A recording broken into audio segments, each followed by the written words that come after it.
Olá, alunos do segundo ano ensino médio. Aqui é Leonardo Montes, professor de História, trazendo mais um vídeo com explicações sobre as questões dessa semana, que é a semana número 1 da nossa apostila número 3, que começa aqui na página 88, beleza? Vamos lá. Nosso eixo temático, Cultura e Política na Construção do Estado Nacional Brasileiro, de 1822 a 1900. Nosso tema específico é Economia no Brasil Imperial. Aqui começam dois conceitos importantes que vocês devem conhecer, porque vocês vão ouvir falar disso demais, que é liberalismo e positivismo. Aliás, são duas palavras que frequentemente também são empregadas em análises sobre a economia brasileira hoje. Então vocês devem conhecer estes conceitos. Aqui na apostila tem indicação de 2 vídeos. Eu recomendo esse primeiro vídeo aqui, eu achei bastante legal, explicação sucinta, objetiva e prática. Então sugiro que vocês assistam, e se vocês assistirem esse vídeo e lerem o texto aqui da apostila, vocês já conseguirão resolver as questões sem problemas. Bom, aqui 2 imagens que representam o Império Brasileiro, né? Aqui a primeira, escravos carregando sacas de café. Vocês vão ver que no período imperial brasileiro já não predominava a cultura da cana-de-açúcar, mas a cultura do café. E aqui uma moeda, né, uma representação de 200 mil réis. Talvez vocês já tenham ouvido alguém falar em réis. É comum, relativamente comum, as pessoas usarem uma certa gíria, digamos assim, na hora de se expressar em relação à moeda, né? Ah, comprei aquele carro, custou 10 mil réis. E aí muita gente ouve e fala, como assim? Porque hoje a nossa moeda é o real, mas nessa época era réis. Então olha aqui uma moeda, né? um desenho de uma nota de 200 mil réis. Beleza, vamos lá. Aqui então começa o texto, Economia do Brasil Imperial. Vocês devem ler esse texto com atenção. Observem que eu destaquei aqui alguns trechos importantes desse texto, então leia com calma. E aqui começam as atividades. Então vamos lá. Letra A. Por que, apesar da diversidade econômica que a América Portuguesa se apresentou no final do século XVIII, continuou a predominar no Brasil o modelo baseado no latifúndio monocultor escravista? Vamos por partes. Toda vez que vocês ouvirem essa expressão América Portuguesa, ela faz referência ao que hoje nós chamamos de Brasil. Porém, ainda não havia nascido o país Brasil.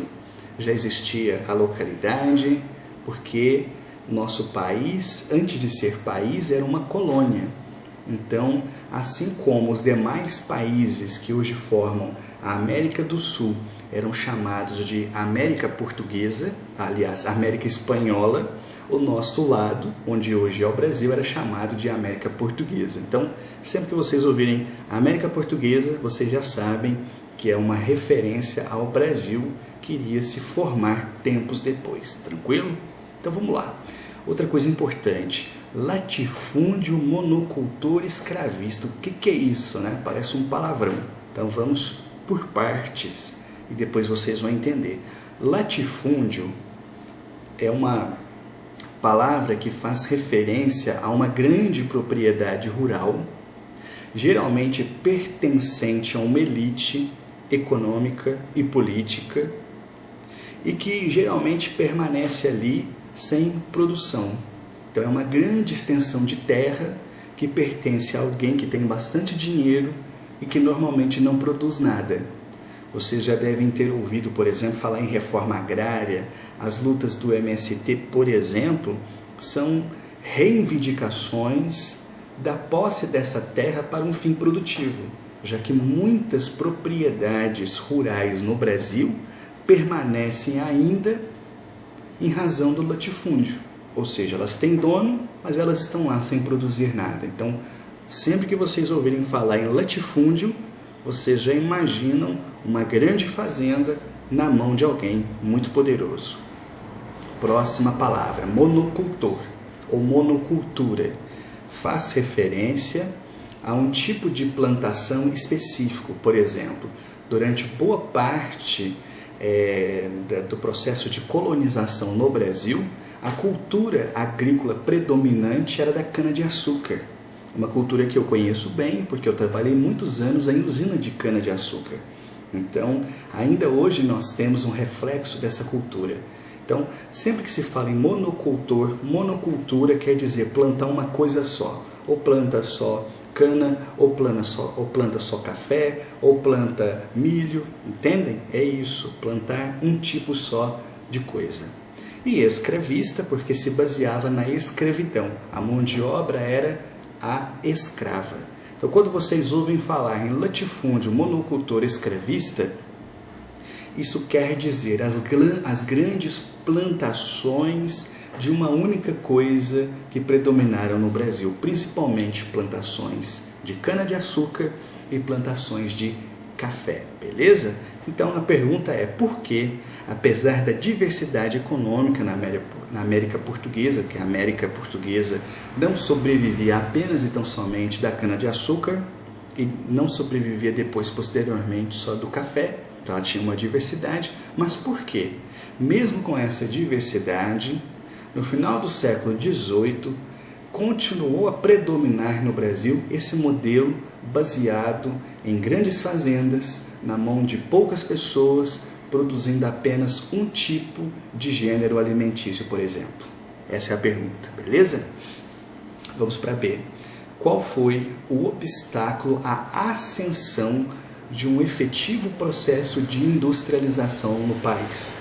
Ou seja, quando começaram a surgir movimentos para que o Brasil se industrializasse, para que o Brasil tivesse indústria própria, porque até então o Brasil era, assim, a grosso modo, uma imensa fazenda, mas tudo que precisava em termos de materiais industrializados tinha que comprar fora, tinha que comprar na Europa ou tinha que comprar posteriormente nos Estados Unidos, por exemplo.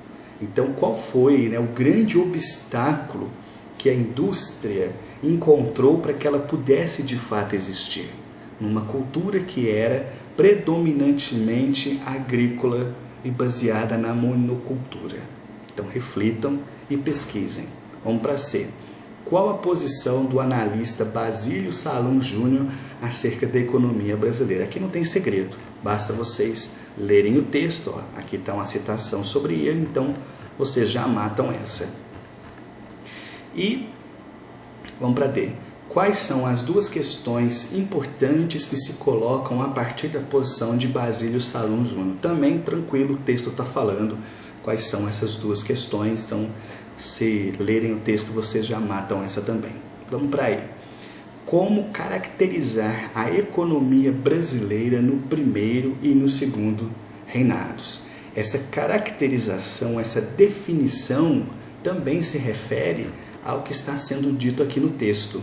Então, se vocês lerem esse texto, vocês vão ver que o autor coloca uma característica para a economia no que se refere ao primeiro reinado, na época do Dom Pedro, e vocês vão ver que ele coloca uma outra característica no segundo reinado, na época do Dom Pedro II. Tranquilo?